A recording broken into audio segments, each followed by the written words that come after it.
Okay guys, Assalamualaikum. Welcome back to my channel, Saiful Muhammad channel. Okay geng, jadilah ni seperti saya awak tengok, saya sedang pasang ekong ni geng. Saya sedang pasang ekong bahagian indoor okey dah. Ya lagi kita buat bahagian outdoor. Okay, dia point wiring pula ni geng. Ni point wiring. Customer minta untuk buat dalam pipe bahagian luar lah. Tak payah atas shielding customer ya.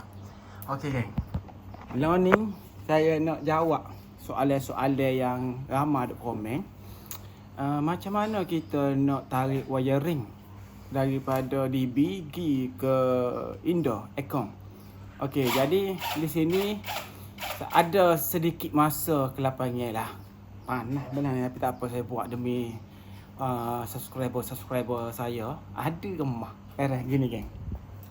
Okey, gini. Daripada indoor kita tarik 3 wayar. Saya ingat kerja dak ni rupa-rupa habis. Pasal nak tahu pergi beli kedai jauh. Dekat dengan setengah je, setengah je, klik setengah je dah rugi dah masa saya. Sebab ni pun sebelah petai dah. Jadi saya guna wayar hitam. Tapi saya tanda lah wayar hitam ni. Okey, baik. 3 orang dah. Wayar api, wayar neutral dan wayar hijau. Dah. Kita tarik daripada sini. Direct masuk sini geng. Ni masuk sini. Bila masuk sini, ni hak ni. Ni hak ni geng. Ni wayar daripada aircon lah, daripada aircon. Masuk di switch direct. Tak perlu kita tak perlu stop di DB lah. Direct kita masuk di switch. Okey. Lepas masuk di switch, kita ambil dua orat wayar ni. Kita ambil 2 orat. Satu di MCB. Pastikan 20 dah. 20, 16. Tapi kalau nak sedap 20 lah 20. Kalau 1.5, 1.0, 20 MCB lah. Kalau 32 MCB, kalau jadi gapo-gapo aircon dah punah dulu baru terik. Okey, jadilah ni kita ambil di 20 MCB. Ni wayar lah ni. Kita tutup dulu ni dah. Ada api ni. Orang kita tak pernah ada ni. Kita besok ya. Okey, tarik. Yalah, tarik sini. Ni. Ni daripada aircon. Dah pening dah. Ni kita tarik suku daripada DB.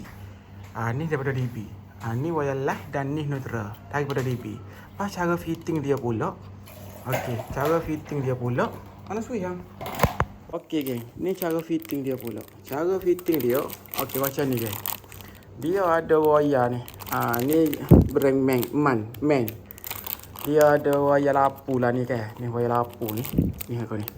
Wayar lapu ni. Wayar lapu ni kita pasal yang mari dari wayar mari daripada indoor wayar mari daripada indoor kita pasal di lapu ni.